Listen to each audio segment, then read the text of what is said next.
Hello friends, welcome to the special education by Shweta. I hope आप सब ठीक होंगे। तो लास्ट वीडियोस में हम फर्स्ट 3 टॉपिक्स जो हैं वो हमारे कवर कर चुके हैं। आज के वीडियो में हम child centred and progressive education को कवर करेंगे। तो अगर आपको यहाँ पर कोई डाउट है इन टॉपिक्स में, लास्ट टॉपिक्स में, तो आप कमेंट सेक्शन में पूछ सकते हैं, या फिर ये हमारे टेलीग्राम चैनल का यूज़र नेम है, आप यहाँ भी हमें डायरेक्ट मैसेज कर सकते हैं। और टेलीग्राम चैनल का जो लिंक है वो आपको डिस्क्रिप्शन बॉक्स में मिल जाएगा। तो अब स्टार्ट करते हैं। तो child centred and progressive education में हम पढ़ने वाले हैं जो एजुकेशन सिस्टम है हमारा, जो हम बच्चे को एजुकेशन देते हैं, उसमें सारा फोकस बस बच्चे पर ही होना चाहिए। और जो एजुकेशन है वो एकदम बच्चे को सेंटर में रख कर ही देनी चाहिए।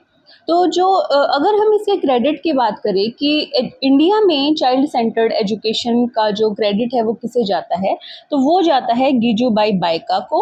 और चाइल्ड सेंटर्ड एजुकेशन का मतलब क्या होता है? इसका मतलब होता है जितना भी फोकस है वो बच्चे पर होना, यानी कि यहाँ पर बच्चे को एकदम भगवान माना जाता है कि बच्चे से ऊपर कुछ नहीं है। ठीक है, तो जॉन डुई ने चाइल्ड सेंटर्ड एजुकेशन का कॉन्सेप्ट है जो दिया था, इसका मतलब था लर्निंग बाय डूइंग। तो यहाँ पर जो बच्चा है सभी चीज़ों को खुद से करके सीखता है। ठीक है, तो ये लर्निंग बाय डूइंग का कॉन्सेप्ट किसने दिया? जॉन डुई ने दिया। जॉन डुई यूएसए से थे और इनकी कुछ फेमस बुक्स हैं, द स्कूल एंड सोसाइटी और democracy and education. Progressive education की बात करें तो यहाँ पर माना गया है कि बच्चा एक्टिव होता है और उनके बच्चों के अपने खुद के एक्सपीरियंस होते हैं और वो अपनी लर्निंग को खुद ही कंस्ट्रक्ट करते हैं।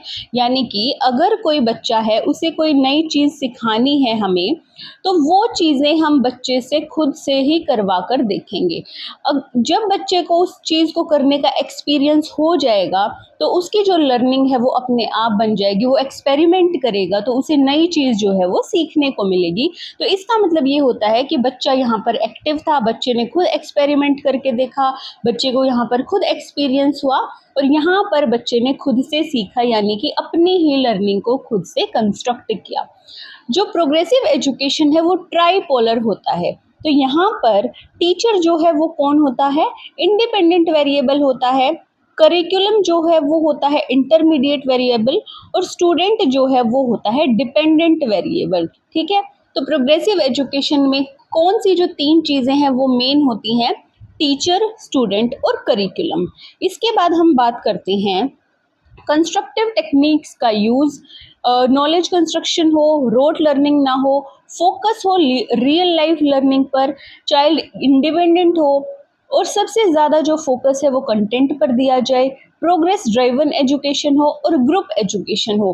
तो ये सभी जो टेक्निक्स हैं इनको हम अप्लाई करेंगे तो हम देखेंगे कि यहाँ पर प्रोग्रेसिव एजुकेशन बच्चे को मिल रही है। और जो एजुकेशन कैसी है? चाइल्ड सेंटर्ड है, यानी कि बच्चे को ध्यान में रख के एजुकेशन दी जा रही है। आपको ये बात समझ आ गई? तो ये जो नो रोट लर्निंग वाला जो मेथड है ये काफ़ी इम्पोर्टेंट है।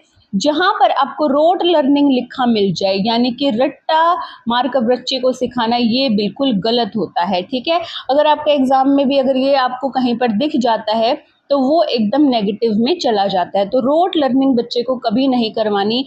ऐसी टेक्निक्स का यूज़ करना है कि बच्चा खुद की जो लर्निंग है उसे कंस्ट्रक्ट करे, उसकी नॉलेज जो है वो खुद कंस्ट्रक्ट हो, रियल लाइफ लर्निंग पर फोकस हो, बच्चा इंडिपेंडेंटली चीज़ों को सीखे, कंटेंट कैसा है उस चीज़ पर भी फोकस, और जो एजुकेशन है उसका पर्पस भी होना चाहिए। इसके बाद ग्रुप एजुकेशन अगर हम बच्चे को करवा के देखते हैं तो वहाँ पर भी वो बहुत सारी जो चीज़ें हैं वो खुद से सीखता है।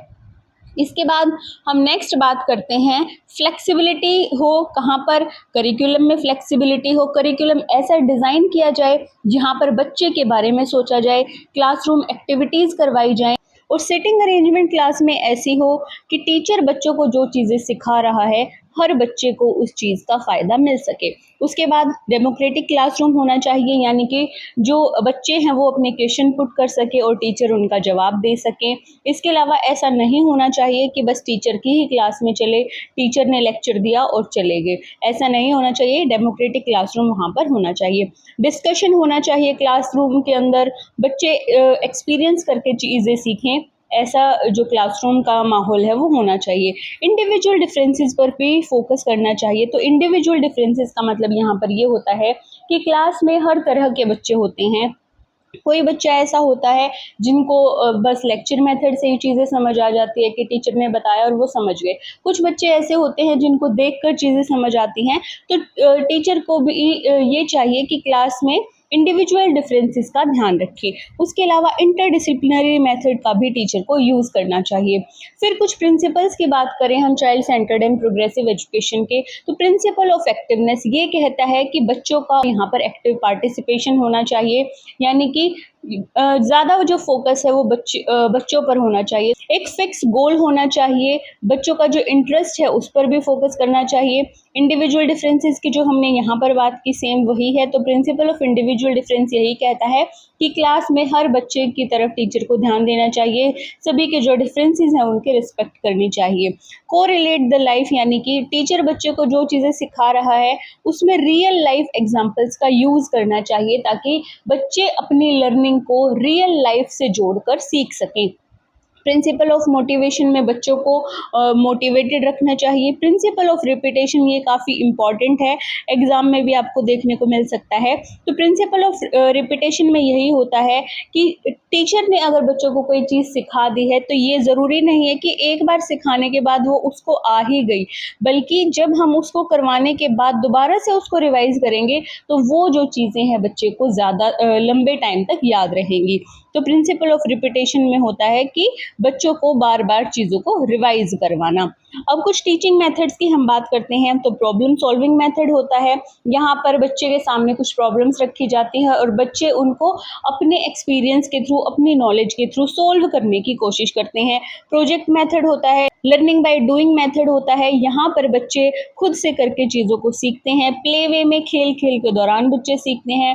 डिस्कवरी लर्निंग में नई चीज़ों को बच्चे डिस्कवर करते हैं। कोलैबोरेटिव और कोऑपरेटिव लर्निंग में पीयर ग्रुप जो होता है, जो बच्चे होते हैं जो उनके क्लास के, उन्हीं के साथ मिलकर चीज़ों को सीखते हैं, नई चीज़ों को डिस्कवर करते हैं।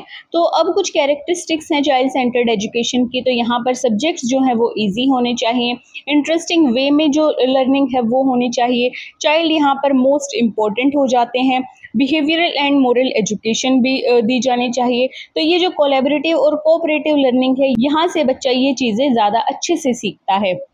इसके अलावा एक्टिव पार्टिसिपेशन होना चाहिए और चांसेस ऑफ सेल्फ रिप्रेजेंटेशन। तो ऐसा ना हो कि टीचर एक ही बच्चे पर फोकस करते रहे, सभी बच्चों को खुद को रिप्रेजेंट करने के जो चांस है वो दिए जाने चाहिए।